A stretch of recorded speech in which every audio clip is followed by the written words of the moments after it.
बच्चों, आज हम पाठ 4 देहात और शहर ये देखने वाले हैं। तो देहात मतलब गांव। जो गांव है, गांव की समस्या ये पत्र द्वारा शहर को गांव बता रहा है। और जब ये देहात का पत्र शहर को मिलता है तो फिर शहर भी अपने देहात को, ये मित्र देहात को पत्र में कुछ बातें लिखता है। तो जो अपनी अपनी समस्याएं दोनों भी इस पाठ में व्यक्त कर रहे हैं। देहात शहर को कहता है कि तुम बहुत अच्छे हो, तुम्हारी तरफ सभी वहाँ पर आकर रहने के लिए तैयार होते हैं। अभी यहाँ तो गांव में कोई भी नहीं है, गांव में रहना कोई पसंद नहीं करता है। इस प्रकार से वो शहर को कहता है। लेकिन शहर भी उसे कहता है कि अरे नहीं, तुम तो यहाँ पर हो, बहुत अच्छा है, तुम्हारे यहाँ गांव में ताज़ी हवा मिलती है। तो वहीं पर कुछ जो बेरोजगार है, जो यहाँ शहर में आकर बसे हुए हैं, तो वो वहीं पर अगर रहेंगे, वही विकास करेंगे, गांव का विकास करेंगे, तो ये अच्छी बात है। ये देहात को शहर भी बताता है। तो एक दूसरे की समस्या एक दूसरे को बताने का जो जरिया होता है वो पत्र का जरिया होता है। पत्र से ये सभी समस्या वो एक दूसरे को बता रहे हैं। तो पहले ये पत्र कैसे लिखते हैं इसके बारे में यहाँ इस पाठ में जानकारी दी है। जैसे कि मित्र को अगर हम पत्र लिखते हैं तो हमारे बराबर उम्र वाला होता है, इसीलिए प्रिय मित्र, और उसे अभिवादन करते हैं, नमस्कार, सप्रेम नमस्कार। और उसके पहले, शुरुआत के पहले दिनांक भी लिखी जाती है। जिस दिनांक को वो पत्र लिखा जाता है वो दिनांक। अभी तो जैसे ईमेल आईडी होता है उसी प्रकार, जैसे ईमेल होता है उसी प्रकार से पत्र लिखने की लिखा जाता है। सभी पूरा मार्जिन के पास ही लिखना होता है, अभिवादन हो या ये हो। और अंत भी जब करते हैं तो अंतिम जो शब्द होते हैं, तुम्हारा मित्र, ये भी हम मार्जिन के पास ही लिखते हैं। तो ये थोड़ा सा बदलाव यहाँ पर आया हुआ है। अगला देखते हैं। इस पाठ को लिखा है अभिषेक पांडे जी ने। तो इनका जन्म 29 जनवरी 1992 मुंबई महाराष्ट्र में हुआ। समसामयिक विषयों में अभिषेक पांडे जी की विशेष अभिरुचि एवं लेखन रहा है। प्रस्तुत पत्रों में लेखक ने देहात और शहर के अपने सुख दुख एवं बढ़ती हुई जनसंख्या के अभिशाप पर अनेक सुझाव दिए हैं। यानी कि जो आबादी बढ़ रही है, वो आबादी बढ़ना ये भी एक मुख्य कारण है। तो इसके बारे में, ये आबादी मतलब ये सभी के लिए अभिशाप है, अभिशाप बनकर रह गई है। तो इसके लिए हमें सुझाव भी दिए हैं। पहले यहाँ पर खोजबीन कही है। अब छात्रों के लिए ये खोजबीन करने के लिए कहा है, तो क्या करना है इसमें?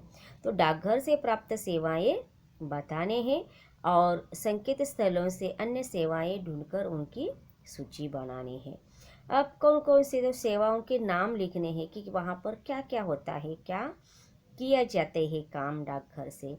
तो वो काम, उनकी जो सेवा हमें प्राप्त होती है वो लिखनी है। और कब ली जाती है, कब हम वो सेवा ले सकते हैं, क्या करते हैं, इसकी जानकारी भी हमें डाकघर से प्राप्त करनी है। तो देखते हैं पत्र। यहाँ पर देखो, पत्र लिखने का तरीका होता है कि एक लिफाफे में अगर हम बंद करके भेजते हैं तो चिट्ठी लिखते हैं। फिर वो भी है, और अंतर्देशीय पत्र भी होता है, और एक साधा कार्ड भी होता है। तो यहाँ पर लिफाफा दिखाई देता है आपको बाजू में, और लिफाफे पर उसका, जिसे हम भेज रहे हैं उसका पता भी लिखना आवश्यक होता है। और कुछ टिकट यहाँ पेन के बाजू में दिखाई देते हैं, तो वजन के अनुसार हमें टिकट भी लगाने पड़ते, नहीं तो हमारा वो लिफाफा नहीं मिलता। जिसे चाहिए उसे। तो देखते हैं, ये पत्र लिखा है, प्रिय मित्र शहर नमस्कार, मतलब ये देहात पत्र लिख रहा है अपने मित्र को, और नमस्कार पहले संबोधन भी दे रहा है। तो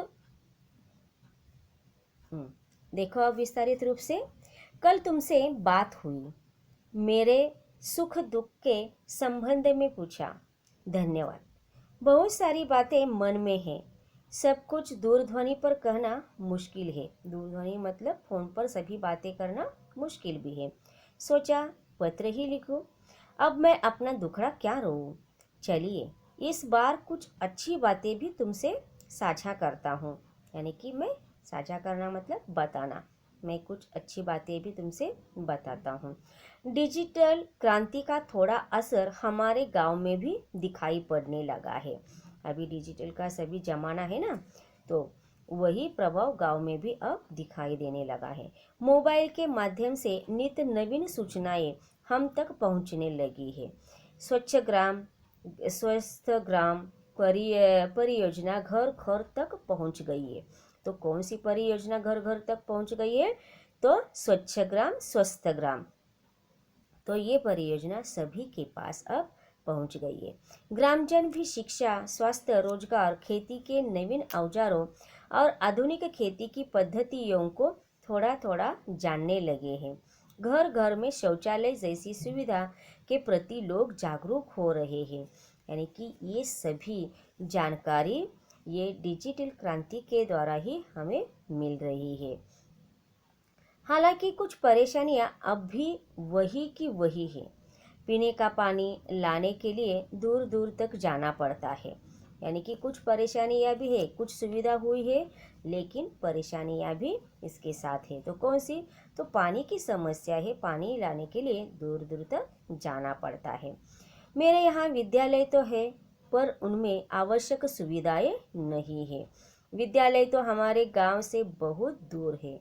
तुम्हारे बारे में सोचता हूँ तो लगता है कि तुम्हारे पास अत्याधुनिक और अच्छी सुविधाएं, विकसित तकनीक है। तुम्हारी दूनी रात चौगुनी उन्नति हो रही है। तो ये देहात अब शहर के बारे में कहता है कि अरे मेरे यहाँ तो बच्चों को पढ़ने के लिए भी दूर जाना पड़ता है, सुविधाएं नहीं है। लेकिन तुम्हारे बारे में जब मैं सोचता हूँ तो लगता है कि तुम्हारे यहाँ सभी अत्याधुनिक सुविधा है। तुम कितने सुखी हो। यातायात के आधुनिक साधन, पक्की चौड़ी सड़कें, बड़े बड़े शॉपिंग मॉल और 24 घंटे बिजली की सुविधा तुम्हारी शान में चार चांद लगा देती है। कभी कभी मन बहुत उदास हो जाता है। एक जमाना था जब मेरे यहाँ बहुत खुशहाली थी, चारों तरफ हरियाली थी, पर अब पहले जैसी रौनक नहीं रही। मैं मैं असुविधा, बेरोजगारी, आपसी झगड़े, गुटबाजी, अशांति जैसी समस्याओं से घिरता जा रहा हूँ। यानी कि यहाँ पर कहाँ है कि तुम्हारे यहाँ तो बड़े बड़े मॉल है शॉपिंग को जाने के लिए। तो और जो पक्की सड़कें भी कैसी है? पक्की सड़कें हैं वहाँ पर। यहाँ तो गांव में सभी कच्ची सड़कें ही है, लेकिन शहरों में तो पक्की सड़कें हैं। और शॉपिंग मॉल है, बिजली होती है, 24 घंटे वहाँ पर बिजली रहती है। तो यहाँ तुम्हारा मन कभी भी उदास नहीं होता होगा। और लेकिन एक जमाना था कि मुझे बहुत मान मिलता था, सम्मान मिलता था, बहुत खुशहाली थी गांव में। अब लेकिन अब वैसे नहीं रहा। अब वो हरियाली नहीं रही, अब वो खुशहाली नहीं रही। तो अभी क्या है? बेरोजगारी की समस्या लोगों को सताने लगी है।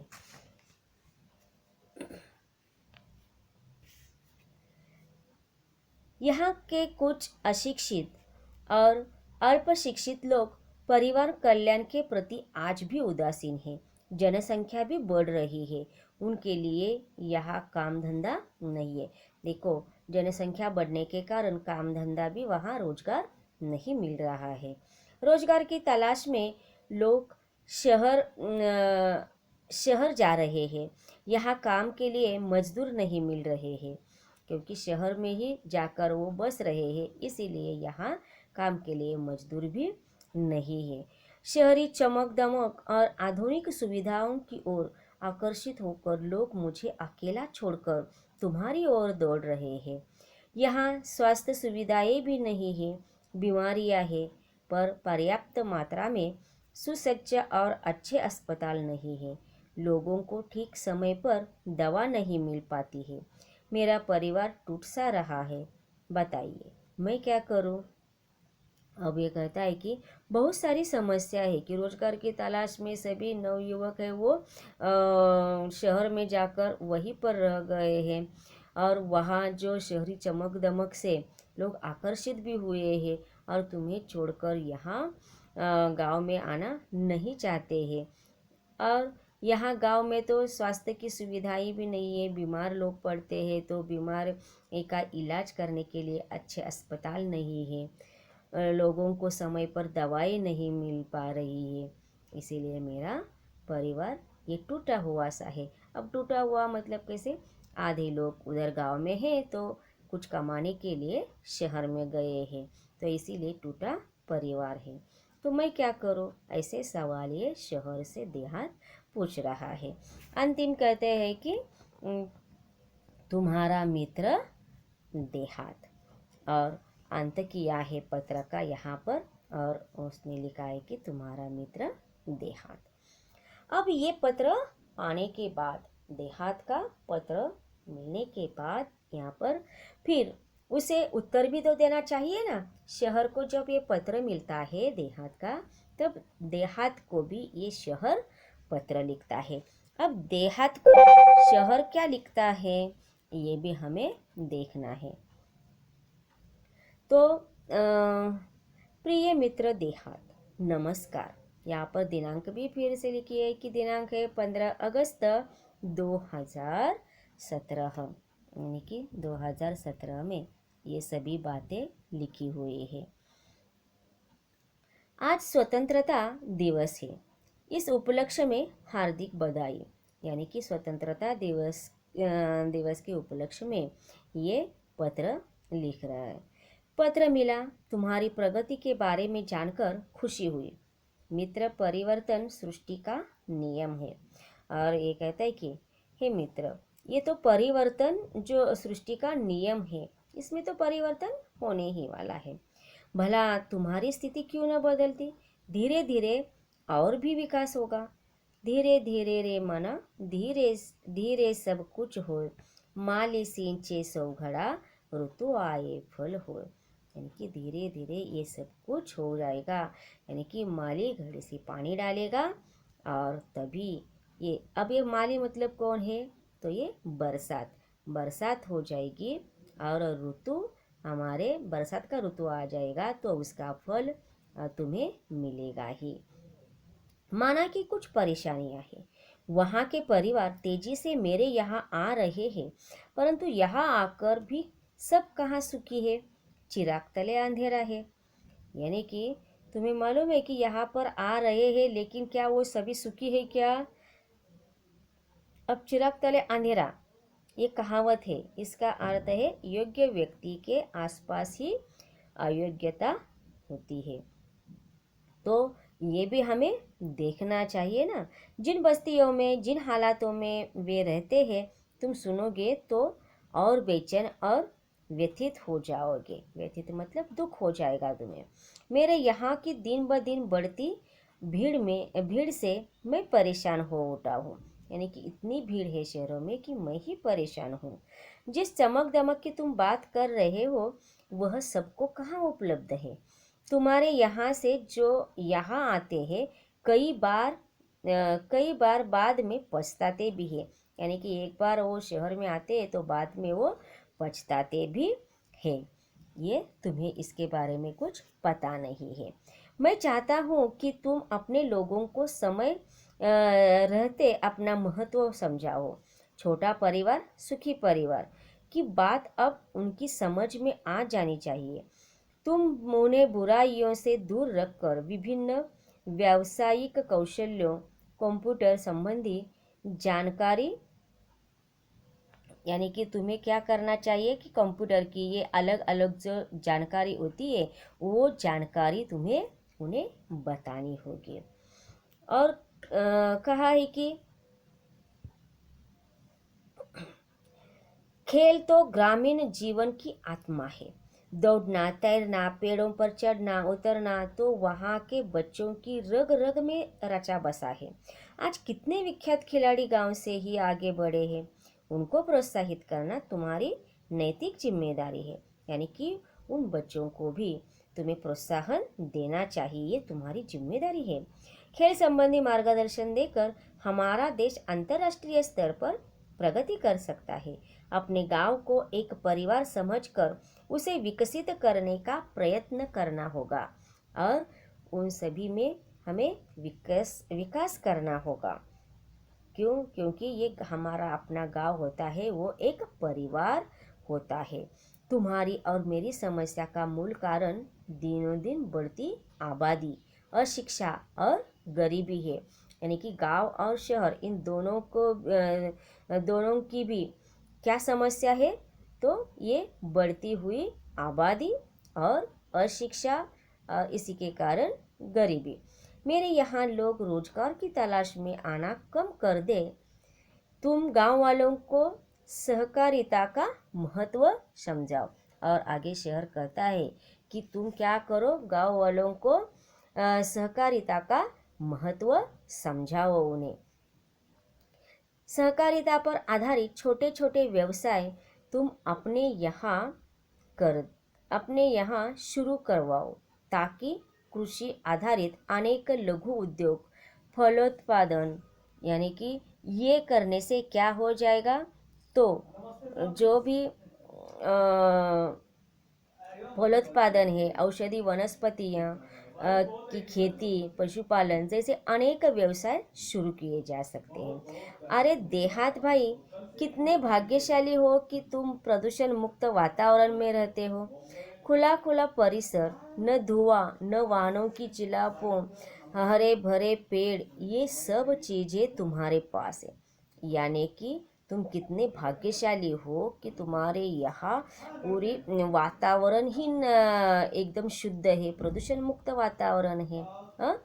रात में तारों भरा आसमान तो सवेरे उगते सूरज के दर्शन कितनी सहजता सरलता से हो जाते हैं। और यहाँ तो शहरों में देखने के लिए कभी सूरज मिलता ही नहीं है, लेकिन वहाँ गाँवों में कितनी सहजता से सूरज के दर्शन होते हैं। हम तो इमारतों के जंगल में बदल गए हैं। खुला आसमान, बड़ा मैदान हमारे लिए कितने अनमोल एवं दुर्लभ हो गए हैं। दुर्लभ मतलब ये बहुत कम सुलभ नहीं होता है। कम मात्रा में यहाँ पर हमें देखने के लिए मिलता है। तुम्हारे तहसील और क्षेत्र के लोगों को चाहिए कि वे अपने क्षेत्र का सर्वांगीण विकास करने के लिए अपने जनप्रतिनिधियों का सहयोग लें। और यहाँ कहा है कि जो भी तुम्हारे गांव में लोग हैं, तहसील और क्षेत्र के लोगों की तुम्हें ये सर्वांगीण विकास करने के लिए सहायता लेनी होगी।